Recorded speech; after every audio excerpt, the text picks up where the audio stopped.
berdebat dengan Raja Namrud. Raja tersebut bernama Namrud bin Kan'an. Dia adalah Raja Babilonia dengan kekuasaan yang sangat besar dan berkuasa selama 400 tahun. Namun dengan kekuasaannya itu, dia melampaui batas dan berlaku sombong, serta hanya memikirkan dunia. Puncaknya adalah ketika dia mengaku bahwa dirinya adalah Tuhan. Mujahid dan lainnya berkata, "Di dunia ini pernah ada 4 raja yang menguasai dunia.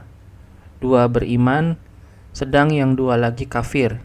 Yang beriman adalah Zulkarnain dan Sulaiman alaihissalam, sedangkan yang kafir adalah Namrud dan Bukhtansar Nebuzakar."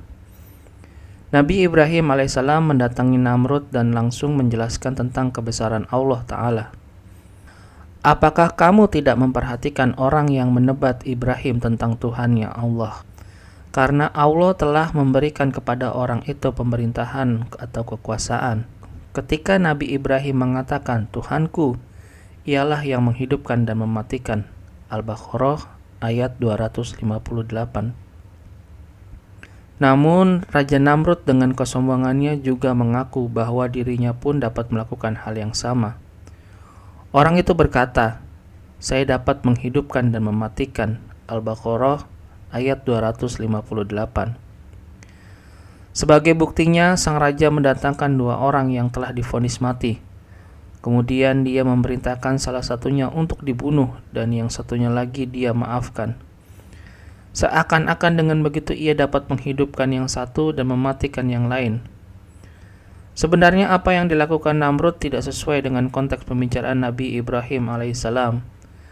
Karena yang ingin Nabi Ibrahim alaihissalam katakan bahwa dalil adanya sang pencipta adalah dengan dihidupkan dan dimatikannya makhluk, sebab mereka tidak dapat melakukannya sendiri. Sedangkan apa yang dilakukan Namrud jauh dari kenyataan tersebut. Yang dia tampakkan hanyalah kesombongan dan penentangannya.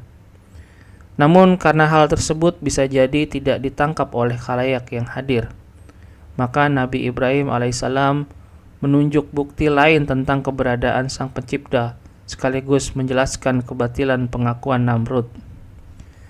Ibrahim berkata, "Sesungguhnya Allah menerbitkan matahari dari timur, maka terbitkanlah dia dari barat, lalu terdiamlah orang kafir itu." Al-Baqarah ayat 285. Yang ingin Nabi Ibrahim alaihissalam katakan bahwa Allah yang menghidupkan dan mematikan, dialah juga yang menerbitkan matahari dari sebelah timur. Maka jika benar pengakuanmu selama ini, terbitlah ia dari sebelah barat. Ketika itu tampak kesesatan dan pengakuan dustanya selama ini. As-Sudi menjelaskan bahwa perdebatan antara Ibrahim alaihissalam dan Namrud terjadi ketika dia diselamatkan dari api. Adapun sebelumnya mereka belum pernah bertemu. Sementara Abdur Razak dan Ma'war meriwayatkan dari Zaid bin Aslam bahwa Namrud memiliki gudang makanan. Orang-orang biasanya berdatangan kepadanya untuk mendapatkan makanan.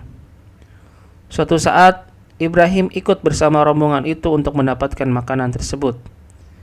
Ketika berjumpa, terjadilah perdebatan tersebut. Akhirnya Nabi Ibrahim tidak diberikan makanan sebagaimana yang lain.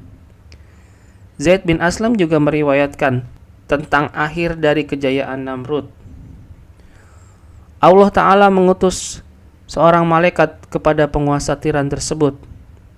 Malaikat tersebut memerintahkannya untuk beriman kepada Allah, namun dia menolaknya. Kemudian diserukan lagi kedua kalinya, dia pun tetap menolaknya. Kemudian diserukan lagi ketiga kalinya, dia pun tetap menolaknya. Bahkan dia menantang, "Kumpulkan pasukanmu dan aku pun akan mengumpulkan pasukanku."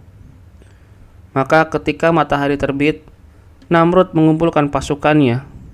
Lalu Allah mengutus serangga sejenis nyamuk dalam jumlah besar, sehingga saking banyaknya mereka tidak dapat melihat matahari. Allah berikan kekuatan kepada nyamuk-nyamuk itu untuk membinasakan mereka, yaitu dengan memakan daging dan menghisap darah mereka, hingga yang tersisa hanya tulang belulang mereka. Sementara sang raja sendiri dimasuki seekor nyamuk lewat rongga hidung dan tinggal di sana selama 400 tahun sebagai azab dari Allah kepadanya.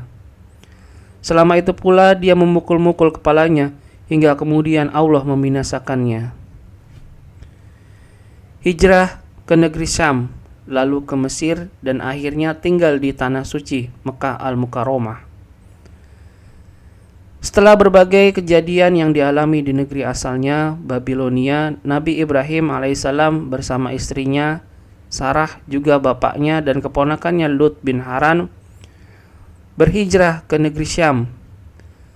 Namun ketika singgah di negeri Haran, bapaknya meninggal dunia. Lalu mereka meneruskan hijrahnya. Ahli kitab menyebutkan bahwa ketika Ibrahim tiba di negeri Syam, Allah mewahyukan kepadanya, "Sungguh aku menjadikan bumi ini untuk anak keturunanmu sesudahmu." Maka sebagai rasa syukur, Nabi Ibrahim mendirikan altar dan kubah di sebelah timur Baitul Maqdis. Lalu setelah itu dia berangkat menuju negeri Tayamun, sekitar Baitul Maqdis. Namun di sana tandus dan keras. Akhirnya Nabi Ibrahim alaihissalam pergi menuju negeri Mesir. Di negeri Mesir ada seorang raja yang lalim. Ketika Ibrahim alaihissalam masuk ke negeri tersebut, informasi kedatangannya sampai kepada sang raja, mengatakan bahwa ada seorang, maksudnya Ibrahim, yang datang bersama istrinya yang sangat cantik. Maka sang raja mengirim utusannya untuk menanyakan keadaannya. Setibanya sang utusan, ia bertanya kepada Ibrahim alaihissalam, "Siapa dia?" Nabi Ibrahim alaihissalam menjawab, "Dia adalah saudara perempuanku." Kemudian Ibrahim alaihissalam berkata kepada Sarah, "Wahai Sarah, tidak ada di muka bumi ini orang beriman kecuali aku dan engkau. Dia telah bertanya kepadaku tentang siapa engkau. Aku jawab bahwa engkau adalah saudara perempuanku. Maka engkau jangan mendustakan aku di depannya." Lalu Sarah dibawa menghadap raja. Ketika dia telah berada di hadapannya, sang raja tersebut bermaksud menjamahnya. Namun tiba-tiba dia kejang-kejang. Dia berkata kepadanya, "Doakanlah kepada Allah untuk kesembuhanku. Aku tidak akan mengganggumu." Lalu dia berdoa dan sang raja itu pun sembuh. Lalu sang raja itu ingin menjamahnya lagi. Namun untuk kedua kalinya tiba-tiba dia kejang-kejang, bahkan lebih parah. Dia pun berkata kepadanya, "Berdoalah kepada Allah untuk kesembuhanku. Aku tidak akan mengganggumu." Maka Sarah berdoa lagi hingga sang raja itu sembuh. Kemudian sang raja memanggil para pengawalnya dan berkata, "Yang kalian bawa kepadaku bukanlah manusia, tetapi setan." Akhirnya sang raja memberinya seorang budak bernama Hajar. Kemudian Sarah kembali menemui suaminya Ibrahim saat dia sedang sholat. Dia memberikan isyarat untuk menanyakan kabarnya. Maka Sarah menjawab, "Allah telah membalas kejahatan orang kafir itu, dan dia memberiku seorang budak bernama Hajar." Rasulullah SAW bersabda, "Ibrahim tidak berbuat dusta kecuali 3 kali. Saat beliau diajak menghormati Tuhan-Tuhan mereka, beliau berkata, 'Saya sedang sakit.' Dan saat beliau berkata, justru berpahala paling besar yang melakukannya. Dan saat beliau berkata tentang Sarah, sesungguhnya dia adalah saudara perempuanku." Riwayat Bukhari nomor 3179 dan Muslim 4371. Para ulama sepakat bahwa jika dalam menyampaikan risalah atau misi dakwah, para rasul maksum dari sifat dusta. Khadijah berkata, tidak terbayangkan mereka berdusta saat menyampaikan dakwahnya. Adapun 1-2 dusta dalam perkara dunia yang sepele. Para ulama baik dahulu maupun sekarang berbeda pendapat antara yang menyatakan boleh terjadi pada diri Nabi dan pendapat yang menyatakan bahwa hal tersebut tidak boleh terjadi pada mereka. Yang menyatakan tidak boleh terjadi memahami hadis ini dengan menafsirkan perkataan Nabi Ibrahim tersebut sebagai perkataan yang memiliki latar belakang tertentu, bukan murni keinginannya untuk berdusta. Sebagaimana dapat dipahami dari alur ceritanya, walau alam. Kelahiran Ismail alaihissalam dan Ibrahim alaihissalam meninggalkannya beserta ibunya Hajar di negeri Mekah. Nabi Ibrahim selalu memohon kepada Allah Ta'ala agar diberikan keturunan yang baik, dan Allah memberikan kabar gembira kepadanya.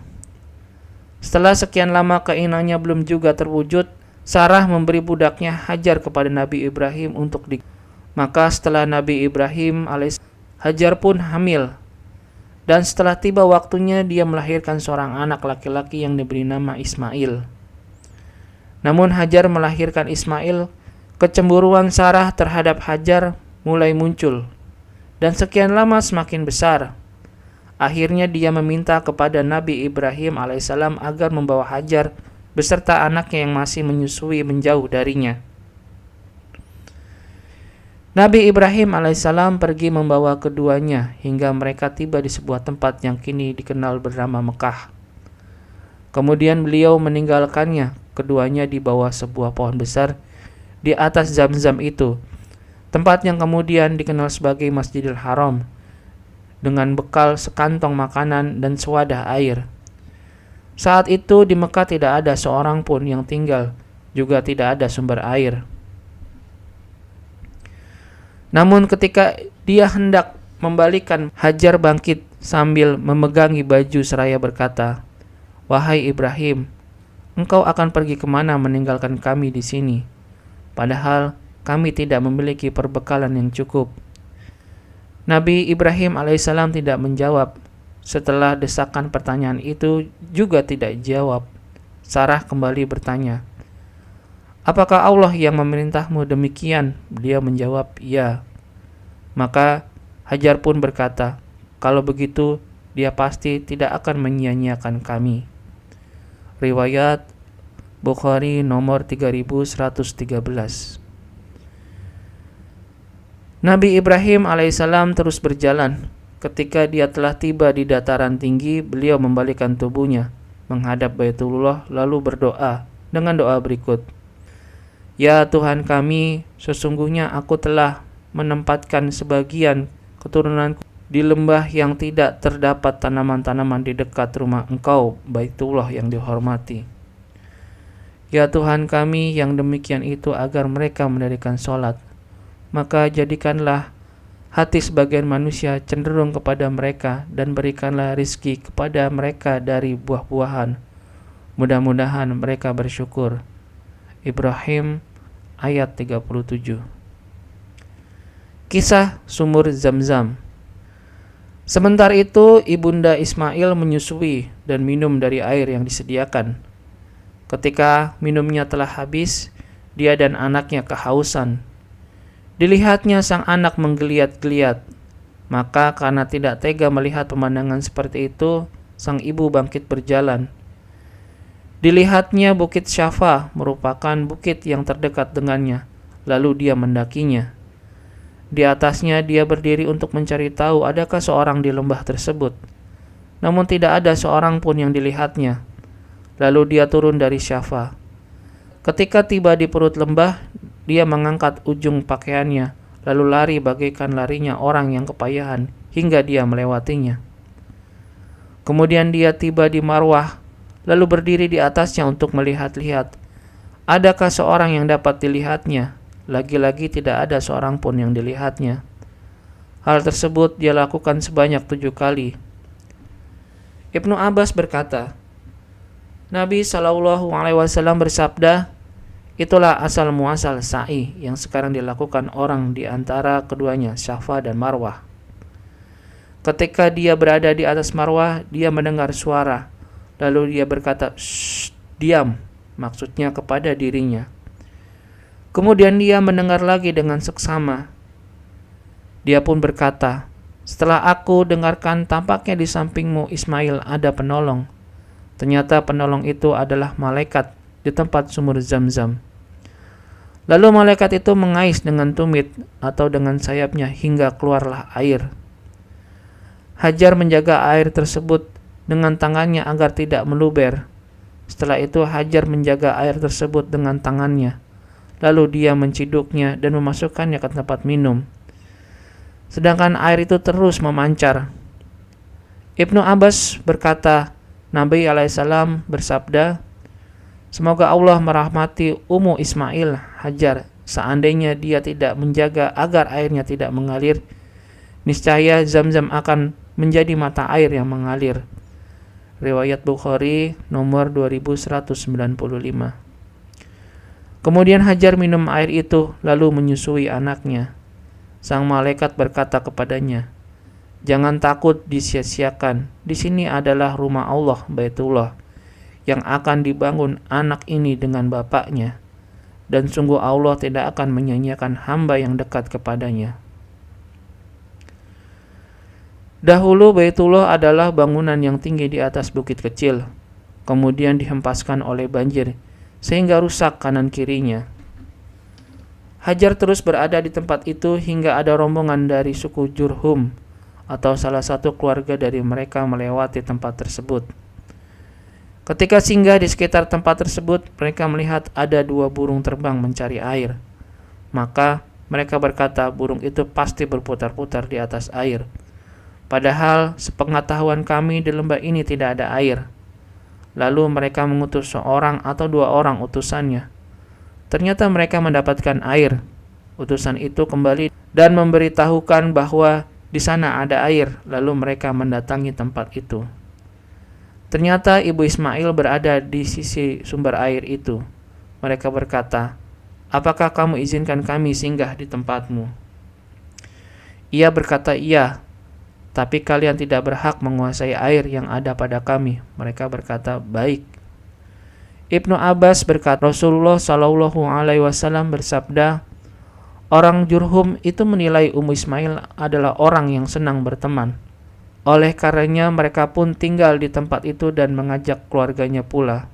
Hingga akhirnya dia dianggap bagian dari keluarga besar mereka. Riwayat Bukhari nomor 3113.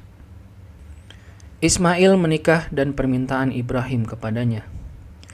Sang anak Ismail alaihissalam mulai tumbuh dewasa dan telah belajar bahasa Arab dari suku Jurhum. Bahkan semangat dan keutamaannya menyaingi mereka. Ketika telah beranjak dewasa, suku Jurhum kagum kepadanya. Karena itu mereka menikahkannya dengan salah satu seorang wanita dari kalangan mereka. Dan akhirnya ibu Ismail wafat. Setelah Ismail alaihissalam menikah, datanglah Ibrahim alaihissalam untuk mengetahui nasib keluarga yang ditinggalkannya. Namun Ibrahim alaihissalam tidak mendapatkan Ismail alaihissalam. Lalu dia bertanya kepada istrinya. Sang istri menjawab, dia pergi mencari nafkah untuk kami. Kemudian Ibrahim alaihissalam menanyakan kehidupan keluarga mereka. Lalu dengan nada mengeluh ia berkata, kami dalam keadaan sulit. Hidup kami sangat sempit dan papa. Maka Ibrahim alaihissalam berpesan kepadanya, jika suamimu datang sampaikan salam kepadanya dan katakan hendaknya dia mengganti daun pintu rumahnya. Ketika Ismail datang, seakan-akan ia menangkap sesuatu. Lalu dia berkata, adakah seorang yang datang kepadamu? Dia berkata, iya, telah datang seorang tua begini dan begini. Lalu dia bertanya kepadaku tentang keadaanmu. Maka aku sampaikan keadaanmu. Dia pun bertanya tentang bagaimana kehidupan kita. Aku sampaikan bahwa kami sangat sulit dan papa. Kemudian Ismail bertanya, apakah dia menasihati kamu sesuatu? Ya, dia memerintahkan aku agar menyampaikan salam kepadamu, seraya berkata agar kamu merubah daun pintumu. Maka dia berkata, itu adalah bapakku, dan dia memerintahkan aku agar menceraimu. Pulanglah ke keluargamu. Lalu dia pun menceraikannya. Kemudian dia menikah dengan wanita lainnya. Setelah sekian lama, Ibrahim alaihissalam kembali mendatangi rumah Ismail, namun dia tidak mendapatkannya. Lalu dia menemui istrinya dan bertanya kepadanya tentang Ismail. Sang istri menjawab, dia keluar mencari nafkah untuk kami. Kemudian Ibrahim alaihissalam bertanya tentang keadaan hidup mereka. "Bagaimana keadaanmu?" Sang istri berkata, "Kami dalam keadaan baik dan lapang." Lalu dia memuji Allah. Ibrahim alaihissalam berkata, "Apa makananmu?" Dia berkata, "Daging." Dia berkata, "Apa minumanmu?" Dia berkata, "Air." Dia berkata, "Ya Allah, berkahilah mereka pada daging dan airnya." Berkaitan dengan doa Nabi Ibrahim alaihissalam tersebut, Nabi SAW berkata, orang yang berada di luar Mekah jika memakan keduanya daging dicampur air, niscaya akan mengalami keluhan atau sakit. Maksudnya adalah orang tersebut akan mengalami keluhan kesehatan. Adapun orang yang berada di dalam Mekah, dia tidak akan mengalami keluhan tersebut berkat doa Nabi Ibrahim alaihissalam. Ibrahim berkata kepada istri Ismail, "Jika suamimu datang, sampaikan salam kepadanya dan perintahkan kepadanya untuk memperkokoh daun pintunya." Kemudian Ismail datang, lalu dia berkata kepada istrinya, "Apakah ada seorang yang mendatangimu?" "Ya, telah datang padaku orang tua yang berpenampilan baik." Dia pun memujinya, lalu melanjutkan perkataan, kemudian bertanya kepadaku tentang dirimu, lalu aku berkabar padanya. Kemudian dia bertanya kepadaku tentang bagaimana kehidupan kita, maka aku katakan bahwa kehidupan kita baik. "Apakah dia berwasiat tentang sesuatu?" Ismail bertanya. "Ya, dia dikirim salam kepadamu dan memerintahkanmu untuk memperkokoh daun pintumu." "Itu adalah bapakku, dan kamulah yang dimaksud dengan daun pintu itu. Dia memerintahkan aku untuk mempertahankanmu tetap menjadikan istriku," kata Nabi Ismail alaihissalam. Membangun Ka'bah Baitullah. Setelah sekian lama waktu berlalu, Ibrahim alaihissalam datang kembali. Saat itu Ismail alaihissalam sedang mengasah panahnya di bawah sebuah pohon besar di dekat Zamzam. Ketika melihat Ibrahim alaihissalam datang, Ismail alaihissalam berdiri. Lalu mereka berpelukan sebagaimana bapak memperlakukan anaknya dan anak memperlakukan bapaknya. Ibrahim berkata, "Wahai Ismail, Allah telah memerintahkan sesuatu kepadaku." "Lakukan apa yang Allah perintahkan kepadamu," kata Ismail. "Kamu bersedia membantuku?" tanya Ibrahim. "Aku siap membantumu," jawab Ismail. "Sungguh Allah telah memerintahkan aku untuk membangun Baitullah di sini." Lalu Ibrahim menunjuk ke arah gundukan batu yang tinggi dan di sekitarnya. Setelah itu mereka berdua membangun pondasi Baitullah. Ismail membawakan batu-batuan dan Ibrahim melakukan pembangunannya. Ketika bangunannya telah mulai tinggi, Ibrahim meletakkan sebongkah batu lalu berdiri di atasnya. Ibrahim terus membangun dan Ismail memberikan batu-batu kepadanya. Setelah membangun, keduanya mengitari Baitullah seraya membaca, "Ya Tuhan kami, terimalah daripada kami amalan kami. Sesungguhnya Engkau yang maha mendengar, lagi maha mengetahui." Al-Baqarah ayat 127. Nabi Ibrahim dan Ismail di khitan. Imam Bukhari meriwayatkan dari Abu Hurairah, Rasulullah SAW bersabda, Nabi Ibrahim alaihissalam dikhitan pada usia 80 tahun dengan menggunakan alat pemotong kampak. Riwayat Bukhari nomor 3178 dan Muslim 2370. Dalam riwayat lain yang disahihkan oleh Ibnu Hibban dari Abu Hurairah, Rasulullah SAW menyatakan bahwa Nabi Ibrahim alaihissalam dikhitan pada usia 120 tahun. Kemudian setelah itu Allah memerintahkan Nabi Ibrahim alaihissalam untuk mengkhitan anaknya Ismail dan semua budak laki-lakinya dan orang laki lainnya. Ismail dikhitan ketika dia berusia 13 tahun.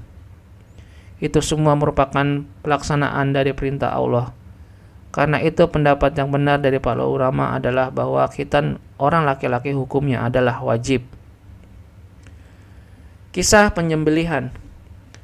Nabi Ibrahim alaihissalam telah melewati masa-masa yang berat bersama Hajar dan Ismail alaihissalam. Dari mulai mengajaknya hijrah ke negeri Mekah hingga meninggalkan mereka di lembah yang gersang tak berpenghuni. Semua itu semata-mata untuk memenuhi perintah Allah dan kepercayaan mutlak serta tawakal kepadanya. Kemudian setelah itu Allah memberikannya jalan keluar dan rizki yang tidak terduga. Namun tuntutan pengorbanan Nabi Ibrahim alaihissalam tidak selesai sampai di situ. Suatu malam beliau bermimpi bahwa dirinya diperintahkan menyembelih Ismail. Mimpi bagi seorang nabi adalah wahyu, sebagaimana hadis yang diriwayatkan oleh Ibnu Abbas. Mimpi para nabi adalah wahyu. Riwayat Bukhari nomor 135. Perintah itu merupakan cobaan yang sangat berat bagi Nabi Ibrahim alaihissalam, mengingat Ismail alaihissalam adalah karunia Allah Ta'ala yang dia dapatkan setelah penantian yang lama dan setelah usianya telah tua renta. Namun perintah Allah harus didahulukan. Akan tetapi Ibrahim alaihissalam tidak ingin melakukan perintah tersebut dengan cara paksaan. Karena itu dia lebih dahulu menawarkan hal tersebut kepada anaknya agar hatinya lebih siap dan lebih ringan menerimanya. Maka tak kala anak itu sampai pada umurnya sanggup berusaha untuk bersama-sama Ibrahim, Ibrahim berkata, "Hai anakku, sesungguhnya aku melihat dalam mimpi bahwa aku menyembelihmu, maka fikirkanlah apa pendapatmu." Asy-Syafa'at ayat 102. Segera sang anak berbakti tersebut memberi jawaban yang menyenangkan bapaknya, Ibrahim Al-Khalil, sekaligus puncak ketaatan kepada Robnya. Dia menjawab, "Hai bapakku, kerjakanlah apa yang diperintahkan kepadamu. Insya Allah kamu akan mendapatiku, termaksud orang-orang yang sabar." Asy-Syafa'at ayat 102. Mereka berdua sepakat menerima perintah Allah dan siap menunaikannya. Lalu Ismail dibaringkan dengan cara terlungkup dan penyembelihannya akan dilakukan pada tengkuknya agar dia tidak melihatnya. Namun ketika Nabi Ibrahim alaihissalam ingin menggorok pisau ke leher Ismail, ternyata dia tidak dapat memotongnya. Ada juga riwayat yang mengatakan bahwa tiba-tiba antara pisau dan leher terdapat lempengan kuningan. Wallahu a'lam. Ketika itu Allah berfirman kepada Nabi Ibrahim, "Dan panggillah dia, hai Ibrahim. Sesungguhnya kamu telah membenarkan mimpi itu. Sesungguhnya demikianlah kami memberi balasan kepada orang-orang yang berbuat baik. Sesungguhnya ini benar-benar suatu ujian yang nyata." Asy-Syafa'at ayat 104-106. Sebagai pertanda bahwa tujuan untuk menguji ketaatan beliau telah terlaksana tanpa harus terjadi penyembelihan terhadap Nabi Ismail alaihissalam. Kemudian sebagai tebusannya Allah menggantinya dengan seekor domba putih dan bertanduk yang disembelih oleh Nabi Ibrahim alaihissalam di sebuah tempat di tanah haram. Dan kami tebus anak itu dengan seekor sembelihan yang besar. Asy-Syafa'at ayat 107. Dalam cerita ini jelas bahwa anak Nabi Ibrahim alaihissalam yang ingin disembelih adalah Ismail alaihissalam, bukan Ishak alaihissalam.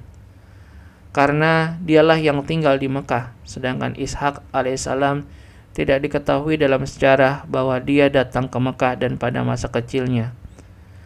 Di samping itu, zahir ayat juga menunjukkan demikian, sebab setelah mengisahkan peristiwa penyembelihan tersebut, Allah baru mengisahkan tentang akan datangnya Nabi Ishak alaihissalam. Dan kami beri dia kabar gembira dengan kelahiran Ishak, seorang nabi yang termasuk orang-orang yang soleh. Asy-Syafa'at ayat 112. Isu bahwa yang disembelih adalah Nabi Ishak alaihissalam bersumber dari kisah Israiliyat, yaitu bersumber dari bangsa Israel yang dengki terhadap bangsa Arab. Karena Nabi Ismail adalah bapaknya bangsa Arab, sedangkan Nabi Ishak adalah bapak Nabi Yakub yang dikenal sebagai nama Israel, dan dari nama ini kemudian dikenal bangsa Israel. Mereka ingin agar kemuliaan peristiwa penyembelihan itu dimiliki oleh mereka. Lalu mereka merubah dan menambahkan firman Allah. Mereka memang bangsa pendusta yang tidak mengakui bahwa kemuliaan ada di tangan Allah, diberikan kepada siapa saja yang Dia sukai.